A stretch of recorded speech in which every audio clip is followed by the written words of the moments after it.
लंकापति रावण को हर व्यक्ति जानता है। वह राक्षस होने के साथ सारस्वत ब्राह्मण पुलस्त्य ऋषि का पौत्र, एक परम शिव भक्त, कुशल राजनीतिज्ञ, महाप्रतापी, प्रकांड विद्वान एवं महाज्ञानी था। भगवान राम के साथ युद्ध में उसकी मौत हुई थी।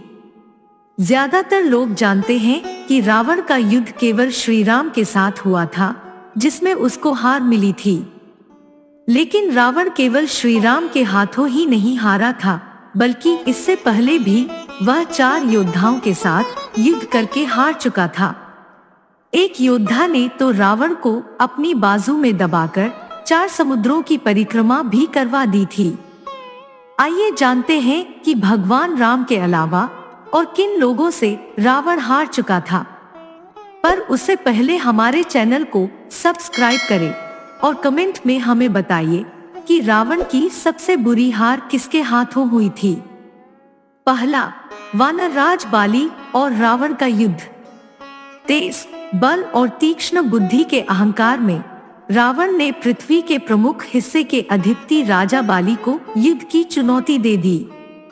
किष्किंधा का राजा बाली वानर राज सुग्रीव का बड़ा भाई था और उसके शरीर में विपक्षी योद्धा का आधा बल समा जाने का वरदान हासिल था। जब रावण युद्ध के लिए पहुंचा तो राजा बाली पूजा कर रहा था। रावण के उकसाने पर गुस्साए राजा बाली ने उसे अपनी बाजू में दबा लिया। तमाम प्रयासों के बावजूद रावण बाजू से नहीं निकल सका और जब उसका दम घुटने लगा तो हार स्वीकार कर ली। जीवनदान देने की याचना पर बाली ने रावण को छोड़ दिया। दूसरा, कार्तिवीर्य अर्जुन और रावण का युद्ध। माहिष्मती साम्राज्य के हयवंशीय शासक कार्तिवीर्य और रानी कौशिकी के पुत्र सहस्त्रबाहु अर्जुन को ऋषि दत्तात्रेय ने 1000 भुजाओं का वरदान दिया था। पौराणिक कथाओं के अनुसार एक बार नर्मदा नदी में स्नान कर रहे सहस्त्रबाहु ने अपनी रानियों को प्रसन्न करने के लिए नर्मदा का प्रवाह रोक दिया। इसी समय रावण दूसरे छोर पर कुछ दूरी पर नदी किनारे भगवान शिव की पूजा कर रहा था। अचानक नर्मदा का प्रवाह रुकने पर रावण ने कारण जानना चाहा, तो सैनिकों ने सहस्त्रबाहु के बारे में उसे बताया। गुस्से से बौखलाया रावण अपने 10 सिरों के साथ सहस्त्रबाहु से लड़ने पहुंच गया। सहस्त्रबाहु ने नर्मदा का प्रवाह छोड़ा तो रावण की सेना जलधारा में बह गई। सहस्त्रबाहु ने रावण को बंदी बना लिया।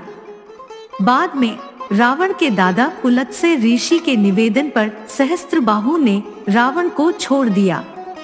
तीसरा, पृथ्वी और स्वर्ग जीतने वाले राजा बलि और रावण का युद्ध। पृथ्वी के अधिकांश भाग पर कब्जा करने के बाद रावण को पाताल लोक पर भी कब्जा करने की धुन सवार हो गई। उस वक्त पाताल लोक पर महाबलशाली और महादानी राजा बलि का शासन था। राजा बलि इतने शक्तिशाली थे कि उन्होंने इंद्र को हराकर स्वर्ग पर कब्जा कर लिया था। बाद में वामन रूप में विष्णु भगवान ने उनसे समस्त राजपाट दान में ले लिया था। पाताल लोक में रावण अपनी ताकत के गुरूर में जा पहुंचा और राजा बलि को ललकारने लगा। पाताल लोक में मौजूद बच्चों ने रावण को समझाया कि वह वापस लौट जाए, पर रावण नहीं माना तो बच्चों ने उसे वहीं कैद कर अस्तबल में डाल दिया। दरअसल पाताल लोक में किसी अन्य लोक की शक्तियां काम नहीं करती थीं, इसलिए रावण पाताल लोक में शक्ति विहीन हो गया। बाद में रावण ने राजा बलि से क्षमा याचना की और जीवनदान देने का निवेदन किया। राजा बलि महादानी थे और उन्होंने रावण का निवेदन स्वीकार कर छोड़ दिया। चौथा, शिव के साथ युद्ध। भगवान शिव का परम भक्त रावण उनसे हर तरह के वरदान हासिल कर चुका था। भगवान शिव उसकी तपस्या से प्रसन्न होकर रावण को 10 सिर, शिव पतास्त्र और कभी भी स्मरण करने पर प्रकट होने का भी वरदान दे चुके थे। पौराणिक कथाओं के अनुसार एक बार रावण ने भोलेनाथ को अपने समक्ष प्रकट करने के लिए उनका स्मरण किया।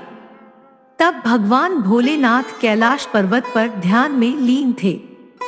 भोलेनाथ के प्रकट नहीं होने पर अहंकारी रावण ने कैलाश पर्वत को नष्ट करने और भोलेनाथ का ध्यान भंग करने के इरादे से कैलाश पर्वत पर पहुंच गया और कैलाश को उठाने लगा। तमाम देवों, असुरों और ऋषियों के समझाने पर भी रावण नहीं माना और अहंकार में भगवान शिव को चुनौती दे दी। भगवान शिव ने रावण का अहंकार तोड़ने के लिए अपने पैर का अंगूठा कैलाश पर रखकर पर्वत का भार बढ़ा दिया।